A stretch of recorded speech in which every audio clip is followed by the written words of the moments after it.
When I told my mother-in-law I was going back to my hometown to give birth, "By all means, go back. I don't want to see your face." I was delighted from the bottom of my heart as I was waiting for those words. "You won't have to see me any more, rest assured." "What?" "I am Emily, about to turn 28. My mother died from illness when I was only 2. Since my father, a busy man, ran a clothing company with a 100-year-old tradition, I was looked after by my grandmother as he worked. My father was very strict, and I lived my life just as he told me to. Perhaps because of that, I had never dated a man, but I had given up, thinking it was destiny. After graduating from college, I worked briefly as my father's secretary at his company, but he said it was hard for him to work together and forced me to quit. I didn't get a job after that, because my father strongly stated that I don't need to work. However, my friends from university got jobs and started dating and getting married one after another, so I wanted to work too. I told my father one night, "Dad, can I work?" "No." He said one word without asking for a reason. "Why not?" "Because you don't need to work." "But I also need to go out into society and gain more experience." "Emily, don't talk back." "I'm not talking back. I'm not saying anything wrong." "You should just stay at home, Emily." "If you say that, I'll leave home. I'll leave home and go to work from there." "Emily, stop it." "No, I am an adult. I won't always do as you say." I cried and left the place. Even in my room, I cried for a long time. After a while, I called my friend from college, Lisa. "Can I come to your house now?" "Sure, but what's wrong? And can you go out at this time?" "I can't right now, but I'll figure it out. Can I stay at your place for a while?" Lisa's apartment was a luxury condominium gifted by her parents, boasting 3 rooms. "Seems like something's up." "That's fine. Just be careful on your way here." Quietly, I pulled out my suitcase, packed my belongings, and stealthily left the house, so as not to alert my father. I left a note on my desk stating that I was going to stay with a friend. Once outside, I hailed a taxi and headed towards Lisa's apartment. Upon arriving at Lisa's apartment, I was greeted with my favorite coffee that she had prepared. "Thank you, Lisa." "What's going on, Emily?" I explained everything about the argument with my father and my subsequent departure from home. "That's awful, Emily. You've had no freedom at all." Her words brought tears to my eyes once again. "Until now, I did everything my father said, and thinking it was normal, but suddenly I've started craving my own freedom." "That's completely normal. It's strange that your father doesn't allow you to work. I'd like to meet many people and have a good time, too. So, does your dad know you're here?" "I left a note saying I was going to a friend's place, but he doesn't know any of my friends." "He might be frantically searching for you right now." "Maybe." "It's late now. Shall we go to bed?" "Yeah, I'm really tired." Lisa prepared a separate room for me to sleep in. The next day, Lisa left for work. When I checked my phone, I saw about 10 missed calls from my dad. I felt sorry for him, and I sent him an email to assure him not to worry. In the evening, after Lisa finished work, she called me. "I'm going out for a drink. Why don't you join us?" Having little experience with social drinking, I was excited about going out. When I arrived at the location Lisa mentioned, I found her waiting with 2 men. "Sorry for keeping you waiting. So, who are these gentlemen?" Pointing to the shorter man, Lisa said. "This is my boyfriend, and the tall guy over there, he's single and ready to mingle." The tall man introduced himself with a refreshing smile. "Nice to meet you. I'm Max. Pleased to make your acquaintance." "Oh, nice to meet you. I'm Emily. That's how our relationship started. Max worked at a small company in the apparel industry. For a moment, I thought it was a company similar to my father's, but I quickly dismissed the thought. Max's family was the opposite of mine, with only his mother around, but he didn't discuss the reason, and I didn't ask. One day Max said to me, "I'd like to meet your father, Emily." I had been emailing my father several times since I left home, but I had no intention of going back home yet, so I didn't want to meet him. "I'll think about it, but I would like to meet your mom, Max." "Sure. When? Even today is fine, if you want." "Really? Today is fine? Then I should buy some kind of gift." "Yeah, my mom loves that kind of thing." As I found out later, my mother-in-law didn't just love that kind of thing. She got very cranky if I didn't bring those kinds of things for her. On the way to Max's house, I bought a cake at a bakery. Upon arrival at Max's house, my mother-in-law was waiting for us at the front door. When I asked Max why his mother was there, he told me he had sent her a message from the bakery. My mother-in-law stared at me and asked, "And your name is?" "Ah, I'm Emily. Nice to meet you." "What do you do for a living?" "I'm currently unemployed, but I plan to work soon." "Oh, so you're just idling about. How nice it must be to be a rich young lady." "I'm not rich. That's why I want to work." "You don't need to talk back. What do your parents do?" "My mother passed away when I was young. My father works at a company." Max, who had been watching my conversation with his mother from the side, said, "How long are you two going to talk here? Let's go inside." "Right. By the way, Max, did she bring anything? Surely she didn't come empty-handed." In a rush, I handed my mother-in-law the paper bag containing the cake. This isn't much, but..." Grabbing the bag almost violently from my hand, she peered inside and commented, "I didn't really need anything, but I guess I'll take it." In a few minutes I had spent talking to my mother-in-law. I had grown to despise her, and I felt sorry for anyone who had to call such a person mother-in-law. Entering the living room, my mother-in-law bombarded me with questions, and I gave her only bland answers. Regardless, she continued to interrogate me relentlessly, almost as if I were a criminal suspect. Exhausted by the barrage of one-sided questions, I told Max the moment her line of questioning eased. "Max, I think I should go soon." At that, my mother-in-law's face turned red with anger. "Do you really hate being with me that much? You've been giving me half-hearted replies to my questions this whole time." "Mom, please calm down." "Max, why on earth did you bring such a rude woman here? There must be better women out there." I snapped back at her. "What about me is rude exactly? If there's something I should improve, then tell me so I can work on it." That seemed to incense my mother-in-law even further. "You're quite cheeky, aren't you? All you have to do is answer my questions." "I've been answering everything you've asked." "You dislike me, don't you? I can see it in your face." I wanted to say yes, but I couldn't. "I'm just tired and would like to go home." "Well, aren't you audacious? I wonder what kind of education your parents gave you. They mustn't have been good parents. I would love to see what they look like." Hearing her badmouth my parents, I was overwhelmed with sadness and began to cry. "Oh dear, now you're crying for sympathy. If you want to go home so badly, then go. It'll be a breath of fresh air. Also, I'm going to feed this cake you brought to my dog, Charlie. But Charlie is quite a pampered pooch, so he might not eat such a cheap cake." Laughing, my mother-in-law pointed at the cake I had bought.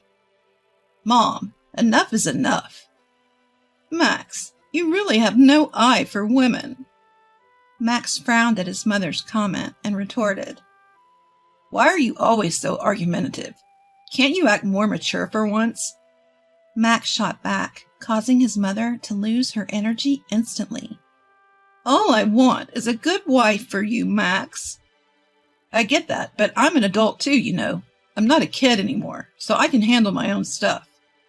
Hearing Max's words, his mother's eyes filled with tears, and she left the room. With a teary face, I decided to leave too, but Max followed me and apologized. Emily, I'm sorry for all the harsh words my mom said. She must be jealous, thinking that she's losing me to you.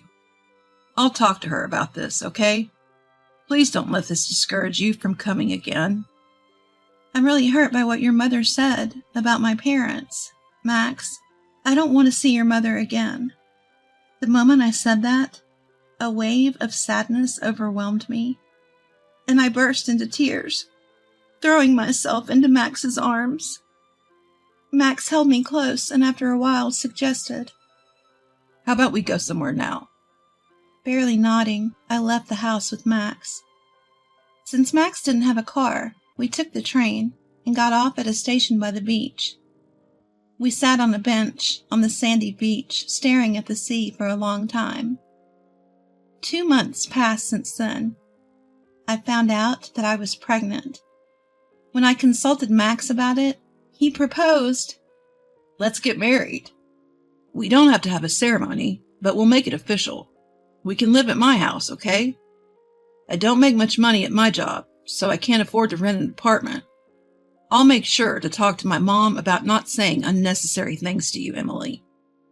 Living with his mother wasn't ideal for me, but there was no other place to live. Okay, I'll try my best to get along with your mother. Thus, I ended up living with my mother-in-law. Because I was getting married, I went back home to tell my father about it. He looked delighted when he saw me. "It's good to see you looking well. I know we've been in touch, but it's been a while since I last saw you." "I'm sorry, Dad. I have something important to tell you." My father's expression changed immediately. I told him about my encounter with Max, my pregnancy, and our plan to get married. My father listened silently. When I finished, he simply said, "Well, congratulations. Can't wait to meet my grandchild." His smile looked forced. "Dad, thank you. I'm sorry for bringing such sorrow as a daughter," I said as tears flowed down my face. My dad was also crying. I expected him to be angry, but his gentle words hurt me even more. I ended up moving into my mother-in-law's house. Lisa, who had been taking care of me ever since I left my home, said to me, "You better show me your cute baby's face soon." "Yeah, of course, and you should get married soon, too." "I want to get married soon, too, but he just won't make up his mind. But I think it'll work out somehow." "Let's go out for dinner together again."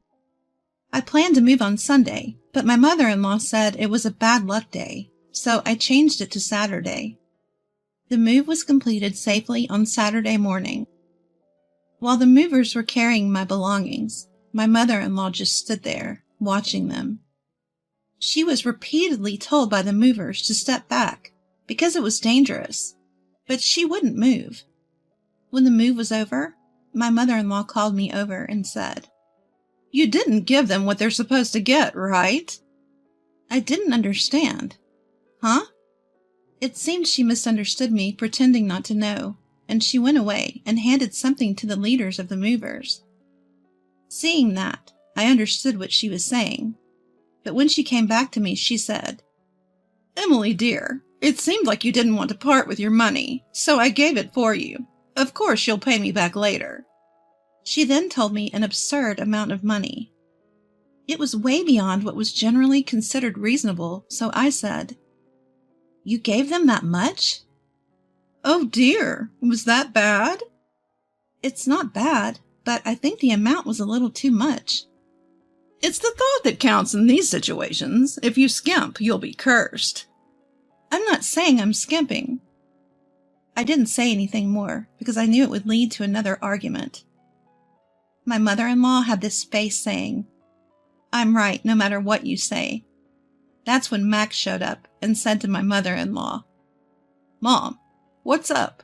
What did you say to Emily?" "Just nothing." My mother-in-law replied succinctly, then walked off. "You okay? I told her not to mess with you, you know." "Thanks." Deciding not to mention to Max that I almost had another argument with my mother-in-law. I knew if I did, he might mention it to her, causing her to grow even more hostile towards me. After moving in, my mother-in-law barely spoke to me, obviously avoiding me. There were even weeks when she wouldn't utter a word to me, and those days were bliss. One day, Max brought home some work documents in an envelope. It was marked with the company name, Star Textiles, Inc., and that made me gasp. That was a name I had heard many times during my time working for my dad's company. They were one of our subcontractors. I asked Max, "Is this your company's envelope?" "Yeah, why?" "I was just wondering. I just realized that I didn't know much about your company." I didn't tell him that his company was a subcontractor to my father's. For some reason, I felt it was better not to say anything. "Well, we're just a small subcontractor. If our parent company decided to drop us, we'd go bankrupt instantly, and all the employees would lose their jobs." Max laughed with this, his wistful look. About a month later, Max started coming home late from work. He also seemed down, so I asked him, "You've been coming home late recently. Is something wrong? You don't seem yourself." He admitted and said, "The company's in trouble." "What, like going bankrupt?" Max nodded. "The parent company suddenly decided to cut our orders by half. Now our boss is begging them every day to continue business as usual. We're also looking for new clients. But if neither of those things work out, we're going bankrupt." As I listened to Max's story, I thought about asking my dad to help Max's company. But my father is strict about his work, so he would never help a business partner out of personal feelings. For some reason, the number of business partners must have been halved. I told him that my father's company is the parent company of Max's. Max was surprised at first, but then he told me with a twinkle in his eyes, "Emily, please, beg your father not to reduce his business with us." "I'm sorry, Max. My father is strict in business. He would never make such a decision based on personal matters." "Could you at least try, Emily?" "It won't help." As I said this, Max got down on his knees before me. "Please, I beg you." "Stop it, Max. Don't do this." "I'll talk to my father, but I know it won't make a difference." As Max raised his head, tears of relief streamed down his face. That night, I called my father and explained Max's desperate plea. "So the company Max works for is Star Textiles. I guess I have to help them then." I was surprised. I had expected my father, with his strict business mindset, to refuse outright. "But I have two conditions. First, I will continue to do business with Star Textiles as before. But I want Max to leave that company and work for mine. Second, you and Max will move in with me. Is that acceptable?" "So you're saying Max should transfer to your company?" "I'll talk to him about that, but why do you want us to live with you?" My father answered, sounding a bit uncomfortable. "I just want my daughter close by." "Okay, but why did you decide to reduce your dealings with Star Textiles in the first place?" "A new company approached us with a very attractive proposal, so we decided to do business with them. But after some research, we found out that they have a history of breaking promises, so we were planning to call off the deal." "So even if I hadn't asked, Star Textiles would have been fine?" "Maybe." My father laughed, and I couldn't help but laugh too. After hanging up, I immediately relayed the conditions my father had proposed to Max. He was relieved that Star Textiles was no longer in jeopardy, but he seemed hesitant about moving to my father's company. It's hard for me to consider working for your father's company, Emily. I've always worked hard at Star Textiles, and I have a lot of good colleagues. I'll tell my father what you said. I called my father again, and when I relayed what Max had said, my father responded. He indeed said that? Huh. He's a responsible, good man. Got it. He can keep doing his best at Star Textiles, but I'm not backing down about you guys moving into my house. Understood. After the phone call, Max was overjoyed when I told him what my dad had said. I told Max, just remember, don't let your mother know about my father's company. If she finds out, she'll start nagging again. Right. Got it. Several weeks later, I decided to go back home for the birth of our child. Even though it's just my father and elderly grandmother at home, it's way better than being taken care of by my mother-in-law. I waited until my mother-in-law was having her afternoon tea in the living room, and I approached her. Mother-in-law, about my childbirth, I've decided to go back home. It's just my dad and my grandmother, but my grandma is still very active and full of energy. When I said this, my mother-in-law looked at me with hateful eyes and said, By all means, go back. I don't want to see your face. I didn't feel anything when my mother-in-law said this, as I had anticipated it. You won't have to see me any more, so rest easy. What? I mean, I won't be coming back here anymore. And soon, Max will be moving to my parents' house as well. What are you talking about? Max is too busy with work to move. It's okay now. At that moment, Max came in and said to his mother, Mom, my company is going to be okay now. Emily helped me. What are you talking about? Emily's dad is the owner of my company's parent company. What? Hearing this, my mother-in-law raised her voice and stared at me for a while before saying, Emily, I had no idea you were the daughter of the owner of a parent company of Max's. I've been very rude to you up until now. My mother-in-law bowed deeply. It's okay now. May I ask you for a favor? I'd like to live together at your parents' house as well. Mom, no, you can stay here. Yeah, I don't want to live with you, mother-in-law. I'd be reminded of all the things you've said to me up until now. I won't say anything else, please. I beg you. My mother-in-law said with tears in her eyes. I know it seems cold, but that's not possible. Then, my mother-in-law got on her knees, bowed her head to the floor, and pleaded.